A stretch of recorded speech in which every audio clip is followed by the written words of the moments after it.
Shalom Ubracha, bienvenue. Ce soir, nous allons traiter le sujet du libre arbitre. Avons-nous réellement le libre arbitre?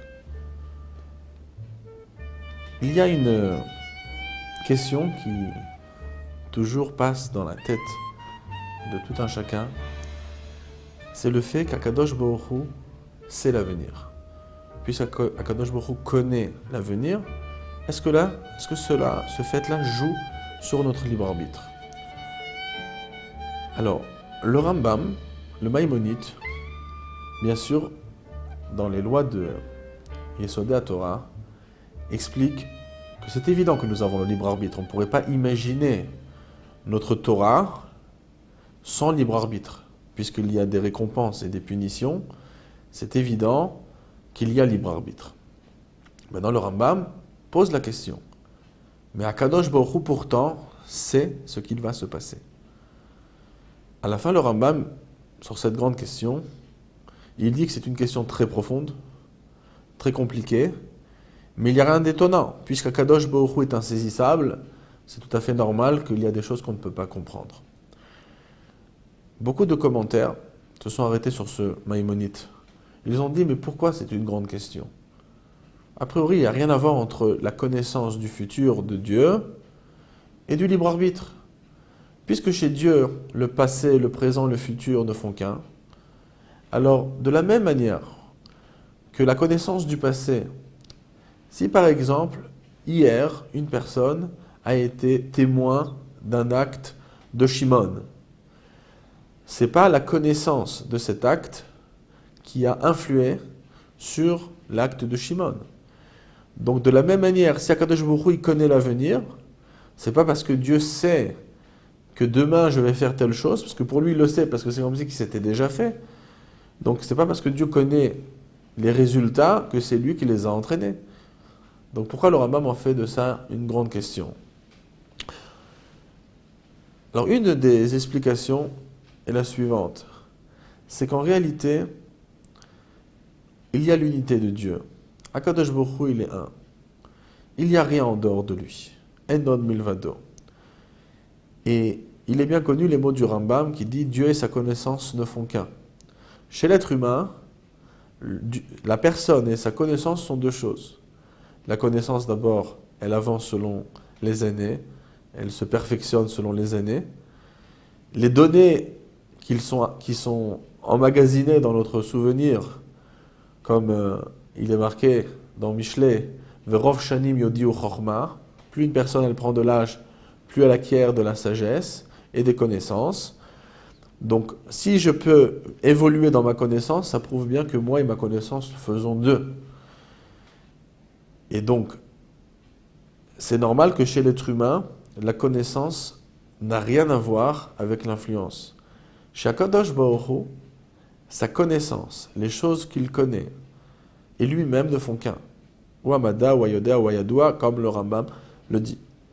Donc, si Dieu et sa connaissance ne font qu'un, donc ce n'est pas un élément en plus qui s'est rajouté selon les actes de Shimon ou de Lévi, puisque Dieu et sa connaissance ne font qu'un, ça ne peut pas être un rajout, parce que une des fois du peuple juif, c'est le verset qui dit « Ani Hashem lo shaniti » je suis Dieu et je ne change pas.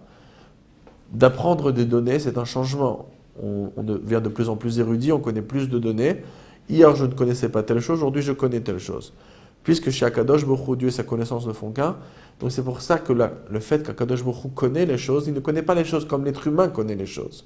Et c'est pour ça que le Rambam voyait de ça une question, mais de toutes les manières, il dit, on est obligé d'avoir la foi au libre arbitre. Même que c'est une question, si la Torah a donné une récompense et une punition, la Torah est juste, Tzadik Hashem Bechol Derachav, Dieu est droit dans ses chemins, il est juste, donc c'est évident que nous avons le libre arbitre.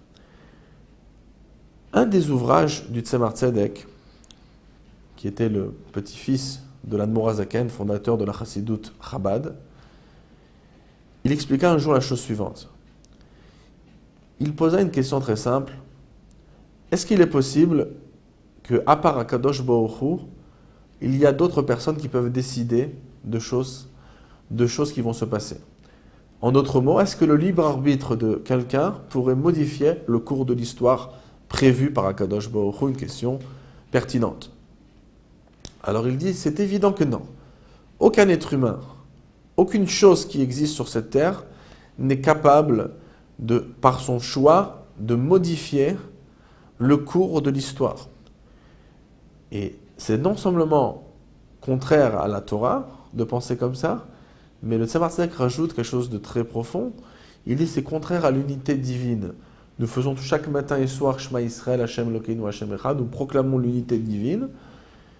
Et une des choses simples qui implique l'unité divine, c'est de dire que c'est Akadosh Baruch Hu le seul manig, le seul patron de cette terre et de tous les mondes qui sont au-dessus de nous, d'ailleurs. C'est Akadosh Baruch Hu. Si on peut imaginer qu'un être humain ou qui que ce soit est capable de modifier les choses prévues sur terre par Akadosh Baruch Hu, par le Créateur, par celui qui gère ce monde, ça serait contradictoire à l'unité divine. Ça voudrait dire que Dieu n'est pas Chas v'Shalom le seul patron dans ce monde-là. C'est pour ça qu'il chasse complètement l'idée qu'une personne pourrait modifier le cours de l'histoire par son propre choix.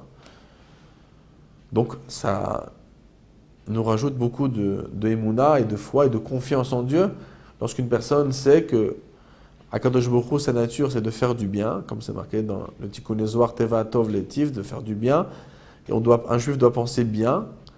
Donc, un juif, il dit, si Akadosh Baruch Hu a prévu pour moi du bien, personne au monde ne pourrait modifier la chose. Mais là vient un passage dans l'histoire qui a l'air de contredire les paroles du Tzemar Tzedek. Malgré que les paroles du Tzemar Tzedek sont très logiques. Parce que si c'est Akadosh Baruch Hu le patron, on ne pourrait pas comprendre et s'imaginer que d'autres personnes pourraient, par leur mauvais choix, changer les prévisions du patron. Alors, l'histoire qui a priori contredit cette chose-là, c'est le passage de Yosef et ses frères. Tout ce passage est tellement prenant au niveau sentimental, cette histoire.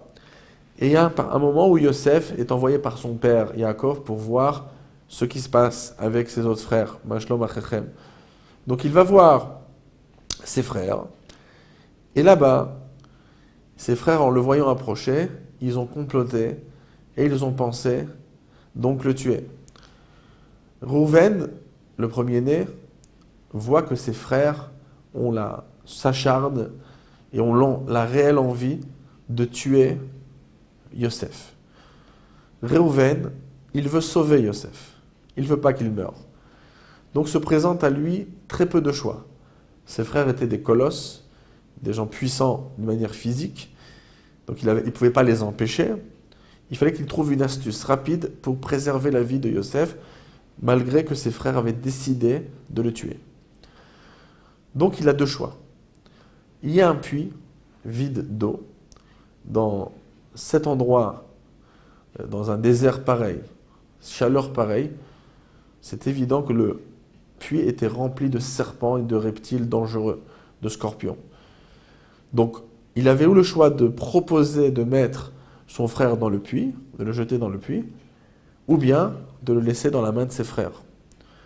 Et donc, il avait un choix rapide à faire. Et il décida de proposer à ses frères, venir le jeter dans le puits. Pourquoi il a décidé ainsi? Le Or HaChaim HaKadosh, un des grands commentaires de la Bible, dit la chose suivante. Il a choisi ce choix puisqu'en vérité, les reptiles, comme les serpents ou les scorpions, ont une nature de tuer, d'attaquer quelqu'un qui vient dans leur territoire, mais ils n'ont pas le libre arbitre, puisque les seules personnes ayant le libre arbitre sur Terre, c'est l'être humain. Eux, ils sont réglés par Akadosh Baruch Hu, mais ils n'ont pas de libre arbitre. Donc malgré que le danger est grand, puisque par nature, ce sont des tueurs et des reptiles qui sont capables d'endommager l'homme, mais les frères, c'est pire, parce que Réhouven a vu que les frères avaient l'envie réelle de le tuer, et les frères, ils ont le libre arbitre. Et donc il s'est dit, s'ils ont le libre arbitre, alors, c'est-à-dire qu'ils sont capables de modifier le cours de l'histoire.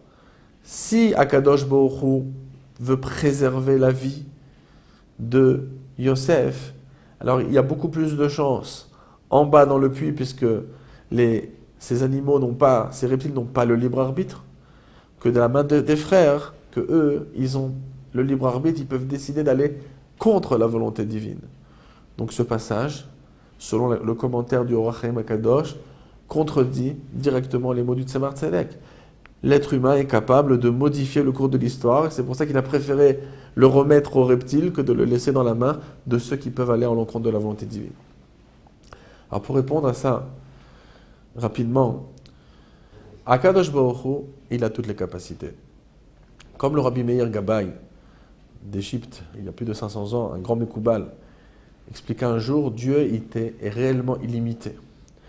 Puisqu'il est limité, il est capable de faire l'incroyable et de faire résider des controverses, des contradictions ensemble.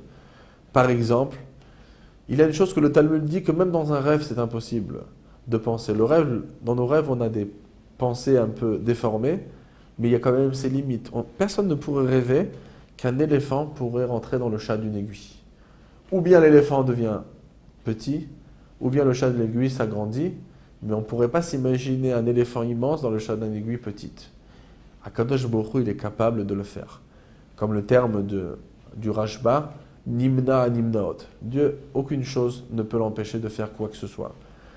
Alors, étant donné qu'Akadosh Baruch Hu peut mettre des contradictions en même temps, il faut savoir que le libre arbitre provient de la force la plus haute divine. Elle a été remise à l'homme et essentiellement aux Juifs. C'est une force divine du plus haut niveau, du niveau où les contradictions sont possibles. Et c'est pour ça que le Tzemar Tzedek, d'un côté, nous dit que malgré le libre arbitre, aucun homme sur terre peut modifier le cours de l'histoire. Ça veut dire simplement la chose suivante, que la personne qui n'est pas active dans un événement, il subit quelque chose de l'extérieur. S'il n'est pas actif, il a la émouna, il se doit de croire, et c'est réellement comme ça que personne ne pourra le nuire, même le libre arbitre de quelqu'un ne pourra pas le nuire si Akadosh Baruch Hu a décidé que cette personne ne soit pas nuie par autrui. Et c'est comme ça que le juif doit croire, et c'est réellement comme ça. Personne au monde ne peut me nuire si Dieu a décidé de ne pas me nuire. Mais si moi je suis l'acteur dans cette histoire, si c'est moi qui agis, alors lorsque la personne doit agir, la personne doit se dire que j'ai le libre arbitre d'aller contre la volonté divine. Et ce n'est pas simplement une chose que la personne se dit pour se mentir à soi-même, mais c'est réellement réel. La personne, elle a la possibilité par son action de modifier les choses. Et les deux choses sont vraies en même temps. Pour prendre l'histoire de Yosef rapidement, Reuven était un acteur, non pas quelqu'un, il avait un choix à faire ici. Les frères aussi, ils étaient acteurs, ils avaient un choix à faire. Donc ils avaient le libre arbitre, ils étaient actifs dans cette histoire. Yosef, il n'était pas actif, lui, il devait subir le choix des autres. Donc Yosef, à ce moment-là, même s'il voit la hargne dans les yeux de ses frères, il doit avoir la émouna que si Dieu veut l'épargner, aucun être humain ne pourra modifier cette chose-là, même avec son libre arbitre. Mais les personnes qui sont en action, comme les frères de Yosef et Reuven, eux, ils se doivent, et c'est réellement comme ça qu'ils ont la possibilité de modifier le cours de l'histoire.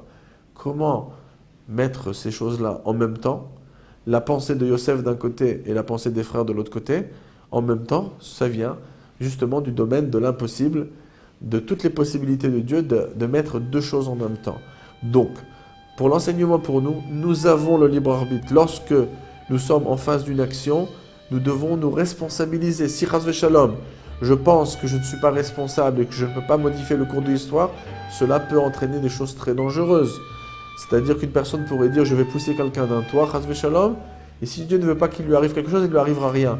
Je n'ai pas le droit de penser comme ça, et réellement, comme je suis acteur dans cette histoire, j'ai le libre arbitre. Par contre, une personne qui doit subir le libre arbitre des autres, il doit croire pertinemment qu'Akadosh Baruch Hu est le seul patron de la situation et aucune autre personne au monde ne peut choisir à notre place.